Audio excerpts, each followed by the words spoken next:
बच्चों and welcome to study with unique. मैं सुबह सर स्वागत करता हूँ आपका आप ही के प्यारे चैनल स्टडी विद यूनिक पर।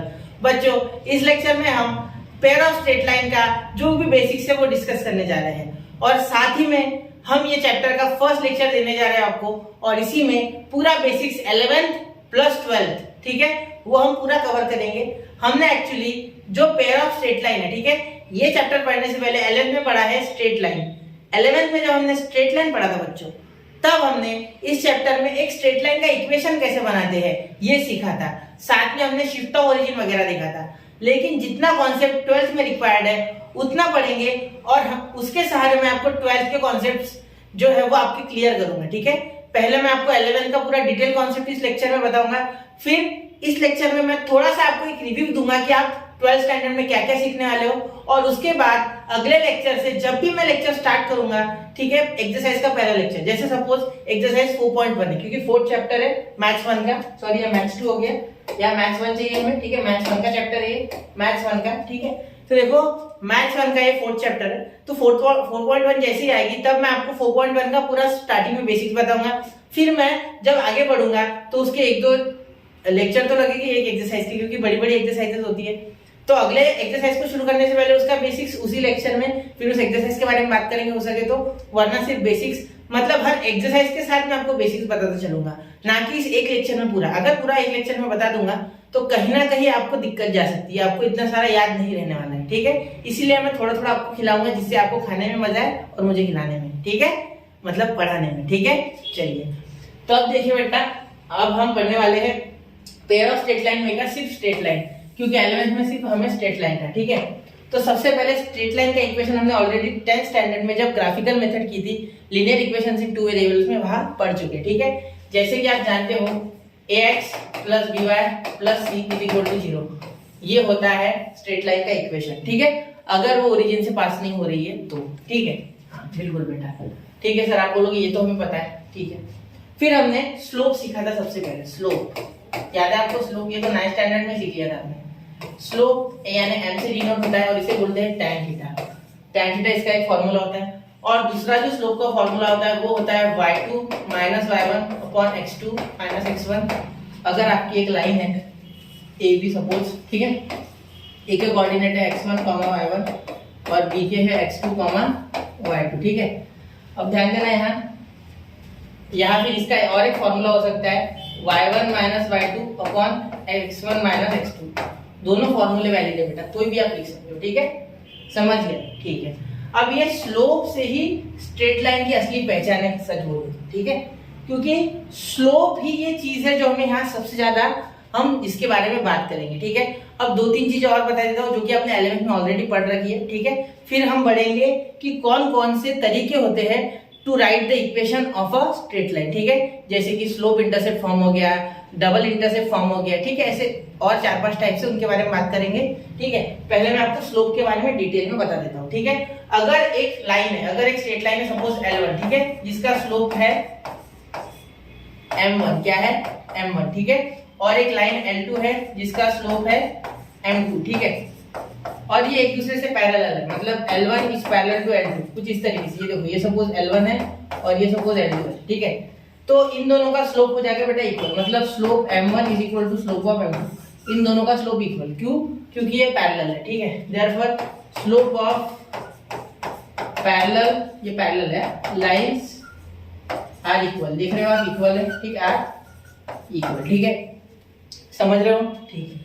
अगर यही लाइंस परपेंडिकुलर होती तो सर, तो यहाँ देखते हैं परपेंडिकुलर के बारे में, इसे थोड़ा छोटा कर देते ठीक है, इसे थोड़ा छोटा करते। देखो परपेंडिकुलर के बारे में बता रहा हूँ आपको, देखो अगर इस तरीके से परपेंडिकुलर हो जाए L1 is perpendicular to L2 ऐसे कुछ होगा ठीक है, ये नीचे चल जाएगा 90 डिग्री का एंगल बना रहे हैं। इन दैट केस इसका स्लोप अभी भी M1 और इसका स्लोप अभी भी M2 ठीक है। तो अगर ये पैरेलल होते ठीक है उस केस में हम क्या बोलेंगे M1 × M2 यानी दोनों का मल्टीप्लाई -1 हो जाएगा, क्या हो जाएगा बेटा -1 ठीक है। अगर इनका मल्टीप्लाई करोगे तो हो जाएगा -1, M1 × M2 = -1 ठीक है। ये याद रखना है आपको, ये बहुत अच्छे से फिट करके रखना है। ये दो तीन चीजें आपको पहले एक्सरसाइज से हेल्प करना चालू कर देंगी। सिर्फ यही नहीं M2 में भी हेल्प करेंगी, मतलब मैथ्स 2 में इन एप्लीकेशन ऑफ डेरिवेटिव, जहां आप टेंजेंट, नॉर्मल और कर्व के बारे में सीखोगे ठीक है, समझ रहे हो ठीक है, उसके लेक्चर ऑलरेडी अपलोड है, वो भी देख लेना, ठीक है। चलो m1 into m2 is equal to -1, clear. अब यहाँ हो गया m, अगर पैरेलल होता है तो इक्वल होते हैं, ठीक है।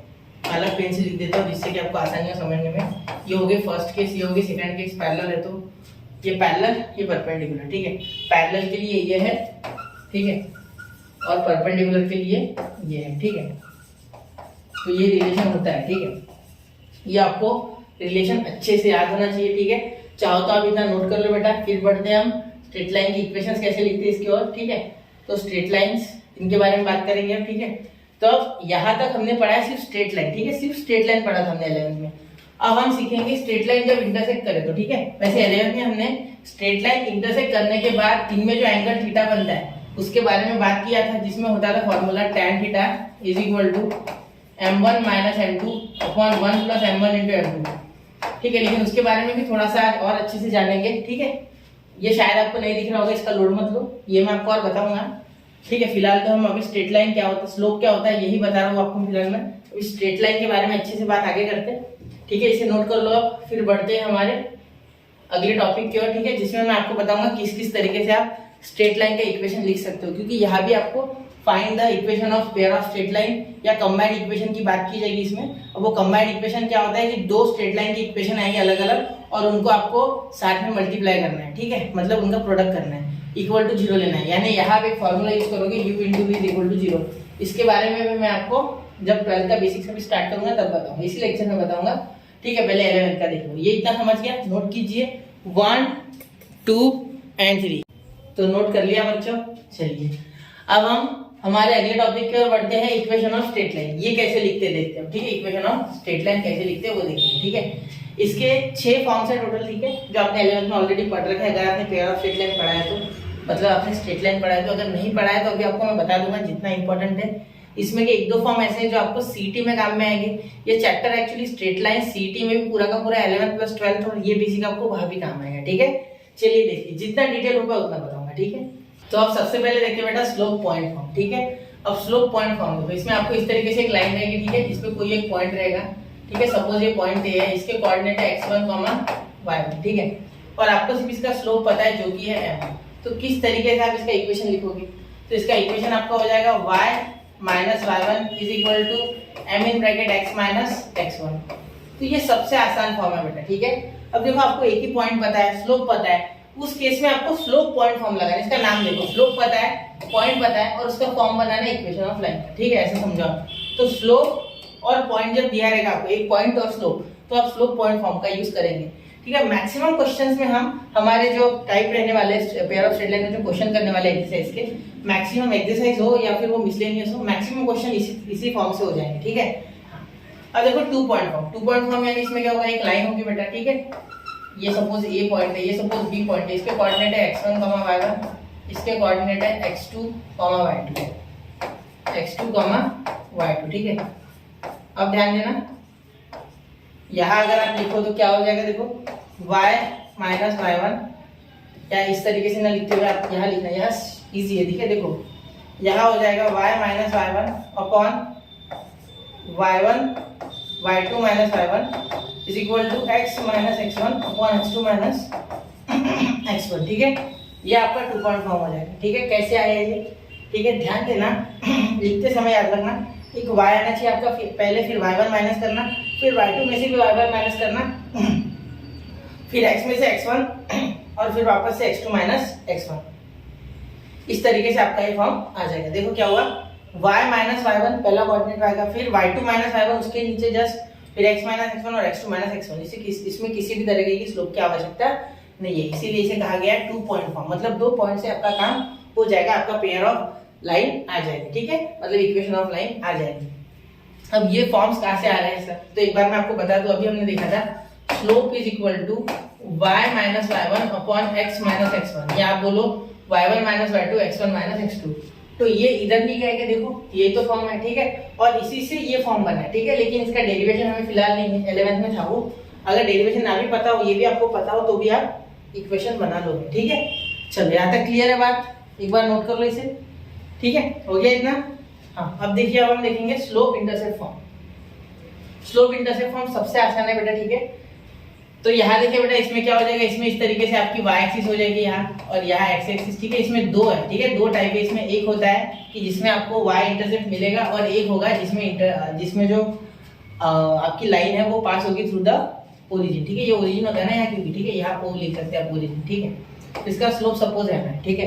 तो इन दैट केस आप कैसे लिखोगे, देखो y is equal to mx plus c। Sir ये c क्या है बेटा, c इज y इंटरसेप्ट। क्या है ये, y इंटरसेप्ट, ठीक है। y इंटरसेप्ट यानी y पे जो पॉइंट बन रहा है या y का, ठीक है। सपोज यहाँ y पे एक कांस्टेंट पॉइंट है, ठीक है, यहाँ मैं लिख देता हूँ सपोज c पॉइंट है वो, ठीक है। उस केस में c आएगा।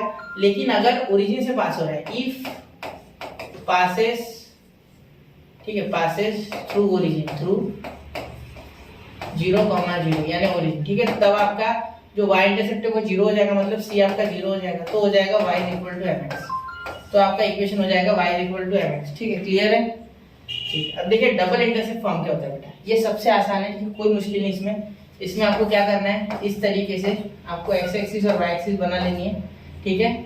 ये y एक्सिस, ये x एक्सिस, ठीक है। फिर यहाँ पे आपको इस तरीके से एक लाइन बना लेनी है। ये सपोज यहाँ a पे टच हो रही है, यहाँ b पे हो रही है, ठीक है। चलो यहाँ a पे, यहाँ b पे, या यहाँ a यहाँ b ले सकते हो, आपकी इच्छा, ठीक है। मैं आपको सिर्फ बता रहा हूँ कि इस तरीके से होता है, ठीक है। फिर आप लिखोगे x upon a plus y upon b is equal to c। a याद रखना, x upon a y upon b is equal to c। अब आप पूछोगे सर a और b तो होगा, फिर उसकी कोई पर्टिकुलर पोजीशन होगी, ठीक है। तो बिल्कुल यहाँ से बेटा ये b होगा कोऑर्डिनेट ऑफ y, और यहाँ कोऑर्डिनेट ऑफ x आपका हो जाएगा बिल्कुल a, ठीक है। यहाँ से b ऊपर होगा ये, ठीक है, और यहाँ से ये दूर होगा a, ठीक है। तो जितना दूर है उसका x के अपॉन में वो y upon b equal to c। ये होता है डबल इंटरसेप्ट फॉर्म। अब लास्ट नॉर्मल फॉर्म, ये दो बार हो गया, ठीक है। एक्चुअली इसका एक अलग फॉर्म होता है, टेक्स्ट बुक में दिया हुआ, लेकिन मैंने क्या कर दिया, डबल इंटरसेप्ट फॉर्म वापस लिख दिया, ठीक है। अब और एक चीज जो छूट गई वो बता देता हूँ। देखो यहाँ ओरिजिन से मैंने लाइन पास नहीं करवाई, तो ये ओरिजिन वाली जो ये है ये, ठीक है, ये वाली लाइन की इक्वेशन ये है, ठीक है, समझ लो थोड़ा, ठीक है। तो नॉर्मल फॉर्म में बेटा यहाँ एक ऐसे y एक्सिस निकाल लो, ठीक है, यहाँ एक ऐसे x एक्सिस निकाल लो, ठीक है। फिर यहाँ से आप इस तरीके से यहाँ पे एक लाइन बना लो, ठीक है, यहाँ परपेंडिकुलर, ये एक दूसरे से परपेंडिकुलर x और y, और यहाँ 0, ठीक है, यानी o हो गया ये ओरिजिन। यहाँ से इस तरीके से यहाँ पे परपेंडिकुलर गिराओ, यहाँ हो गया आपका p, ये डिस्टेंस यहाँ से p है। मैं प्रूफ नहीं करा रहा हूँ आपको, सिर्फ बता रहा हूँ कि किस तरीके से होता है। और ये जो एंगल है ये अल्फा एंगल है, कितना है, अल्फा, ठीक है, जो कि ये 90 डिग्री का ये छोटा पार्ट है, ठीक है। यहाँ आप ले लो पॉइंट है, यहाँ आप ले लो पॉइंट बी, ठीक है।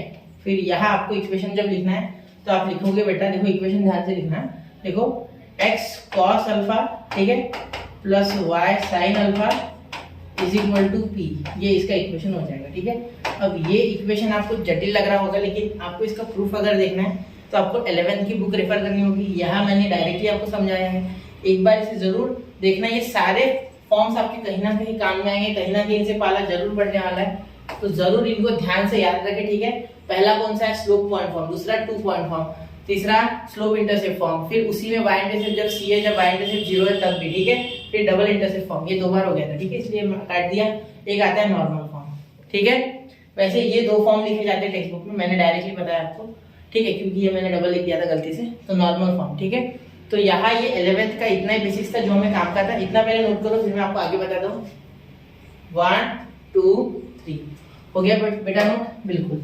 अब देखो, अब इसके बाद आपको जो 11th का काम का है वो है आपको सबसे पहले, ठीक है, tan theta is equal to mod of m1 minus m2 upon 1 plus m1 into m2, ठीक है। ये था एंगल बिटवीन 2 इंटरसेक्टिंग लाइन, मतलब ये थीटा, अगर 2 लाइन इंटरसेक्ट हो रही है तो इनके बीच का एक्यूट एंगल निकालने के लिए आप ये यूज करते थे, क्या, एक्यूट एंगल इन दोनों के बीच का, ठीक है। ये बहुत ही इंपॉर्टेंट फॉर्मूला है, ठीक है। स्लोप के सहारे, सिर्फ स्लोप दिया रहता था तब भी आप एंगल आराम से निकाल सकते थे इस फॉर्मूले के सहारे, ठीक है। इसमें और एक फॉर्मूला था, distance of a line from a point. तो यहाँ ऐसी लाइन होती थी, यहाँ ऐसी लाइन होती थी, जब आप डिस्टेंस निकाल देते हो, ठीक है। ये आपका पॉइंट हो गया x1, y1, ये आपकी जो लाइन होगी इसका इक्वेशन लिखो ax plus by plus c is equal to 0, ठीक है। फिर यहाँ आप क्या ध्यान दोगे, यहाँ ध्यान देने वाली बात ये है कि इसका जो फॉर्मूला था डिस्टेंस का, ठीक है, यहाँ से यहाँ तक ये परपेंडिकुलर था, ये जो डिस्टेंस है ये कैसे निकालते थे आप, ये आप लिखते थे बेटा, ये सिंपली ये इक्वेशन, ठीक है, ax प्लस by, फिर सिर्फ यहाँ ax1 लगाना, यहाँ by1 लगाना, प्लस c लगाना यहाँ, ठीक है, अपॉन अंडर रूट ए स्क्वायर प्लस बी स्क्वायर। तो ये यहाँ फॉर्मूला इस्तेमाल करते थे आप, ठीक है। एक्चुअली इसका काम आपको एक लाइंस एंड प्लेन्स करके, इसमें 6 चैप्टर है, ठीक है। M1 में ये वो वेक्टर्स के बाद, तो उसमें लाइंस वाला जो कंसेप्ट है उसमें ही आपको distance of a line from a point वाला कंसेप्ट है, उसमें इसी इक्वेशन का एक मॉडिफाइड फॉर्म दिया गया है, ठीक है। वो आपको याद करना है। इसमें ये आपको याद होना चाहिए, क्योंकि अगर आपको शॉर्टकट में करना है कभी इस तरीके से दिया गया है तो डायरेक्टली आप इस तरीके से इसका आंसर आराम से निकाल सकते हो, ठीक है बेटा। चलिए, तो इतना इसमें नोट कर लीजिए, ठीक है। फिर हम और डिस्कस करते हैं 11th की कुछ बातें, ठीक है। नोट कीजिए 1, 2 एंड 3। तो यहाँ तक नोट कर लिया बच्चों। अब अगर आपको यहाँ मैं एक इक्वेशन दे दूँ किसी लाइन का, ठीक है। देखो, जैसे सपोज मैं बोल दूँ x1 plus by1 plus c is equal to 0। Suppose ऐसा है, ax प्लस by, ये 1 का टेंशन मत लो, ये 1 तो ऐसे लिखा है। सपोज यहाँ नहीं दिया, मैंने आपको एक इक्वेशन दे दिया। मैंने बोला बताओ बेटा स्लोप कितना है, तो स्लोप यहाँ सिंपली हो जाता है बेटा माइनस a बाय बी, ठीक है। बहुत से बच्चे इसे पहले इस फॉर्म में कन्वर्ट करते हैं, y इज इक्वल टू ये माइनस ax इधर लेके जाते हैं, ये प्लस c इसके अपॉन में b दे देते हैं और इसके अपॉन में भी b दे देते हैं, ठीक है। ये स्लोप इंटरसेप्ट फॉर्म में आप कन्वर्ट करके बहुत से बच्चे स्लोप बताते हैं, लेकिन इसका डायरेक्ट फॉर्मूला होता है माइनस a बाय बी, ठीक है। अगर आपसे यहाँ पूछा जाए बेटा कि y इंटरसेप्ट क्या होता है, ठीक है, और ऐसे ही आपको पूछा जाए कि x इंटरसेप्ट क्या होता है, y इंटरसेप्ट और x इंटरसेप्ट, ठीक है।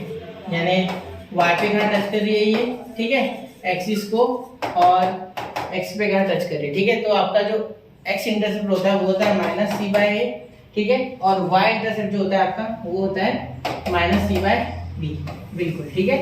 चलिए, तो ये देखो आपका y इंटरसेप्ट जो होगा वो होगा माइनस c बाय b, और x इंटरसेप्ट जो होगा वो होगा माइनस c बाय a। ये आपको बिल्कुल याद रखना है, ठीक है। ये सारी चीजें आपको याद होनी चाहिए, जब आपको काम पड़े तब यूजफुल होता है, ये बहुत ज्यादा इंपॉर्टेंट होता है, क्योंकि कहीं अगर आपको डायरेक्टली बताया जाए कि ये हमें बताओ, ठीक है, ये आपको शायद बोर्ड के टेक्स्ट बुक में काम नहीं करती है, लेकिन आपको सीटी में शायद काम आ जाए, तो ये सारी चीजें इंपॉर्टेंट है, ठीक है। इसीलिए मैं आपको ये बता रहा हूँ, वरना कोई इसका मतलब नहीं था, ठीक है। 11th का रिवाइज कराना उनके लिए काम का है जो ऑलरेडी 11th नहीं पढ़ चुके हैं, या कहीं ना कहीं उनको थोड़ा दिक्कत है 11th में, तो उनके ये बहुत काम में आएगा, ठीक है। चलो, ये रामबान है उनके लिए।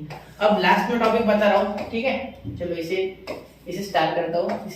अब देखो, यहाँ डिस्टेंस बिटवीन पैरेलल लाइन जब आपको निकालना है, ठीक है, तो सबसे पहले पैरेलल लाइन, ठीक है, पैरेलल के बीच में परपेंडिकुलर, ये L1 है, ये L2 है, तो ये हो जाएगा ax1 plus by1 plus c1 is equal to 0। यहाँ हो जाएगा ax2 plus by2 plus c2 is equal to 0। तो यहाँ क्या हो जाएगा, देखो डिस्टेंस हो जाएगा d is equal to mod of, ध्यान देना मेरी बात पे, c2 माइनस c1, ठीक है, c2 माइनस c1, ये मॉड ही है बेटा, ठीक है। c2 माइनस c1 करो या c1 माइनस c2, कोई दिक्कत नहीं। बहुत से बच्चे अगर पढ़े हैं उन्होंने, तो यहाँ c1 माइनस c2 एक्चुअली होता है, लेकिन मॉड है ना, उसके कारण निगेटिव आंसर है तो भी पॉजिटिव बन जाएगा, उसका कोई दिक्कत नहीं, ठीक है। और यहाँ हो जाएगा under root a square plus b square. तो यहाँ डिस्टेंस बिटवीन पैरेलल लाइंस का 12th में एक नया फॉर्मूला सीखोगे, ठीक है, वो भी मैं आपको साथ साथ में बताता चलूंगा एक्सरसाइज। तो इतना यहाँ आपका जो टोटल बेसिक्स है, ठीक है, total basics of 11th standard होता है खत्म। ये मैंने 4 स्लाइड में आपको बताया है, इतना नोट करो।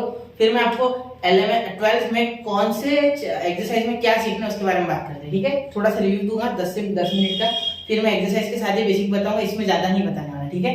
चलिए, नोट कीजिए 1, 2 एंड 3। तो यहाँ बच्चों हमारा 11th का बेसिक्स खत्म होता है, ठीक है। इसके बाद हम अब जो पढ़ने वाले, ठीक है, वो हम पढ़ेंगे 12th का बेसिक्स। अब वो मैंने डिसाइड कर लिया है कि मैं आपको पूरा का पूरा एक्सरसाइज में बताऊंगा, ठीक है, क्योंकि यहाँ आपको यही रिवाइज करने में समय लग जाएगा। एक बार इसे लर्न कर लो, इस फॉर्मूलाज को, कहीं ना कहीं जरूर काम में आएंगे। फिर हम 11th की ओर बढ़ेंगे, और 11th में हर एक्सरसाइज के साथ में आपको कौन से एक्सरसाइज में क्या यूज होता है, क्या उसका बेसिक्स है, पूरा रिव्यू दे दूंगा, ठीक है। तो पढ़ते रहे, आगे बढ़ते रहे, स्टडी ट्यूनिंग के साथ बने रहे। जय हिंद, जय भारत।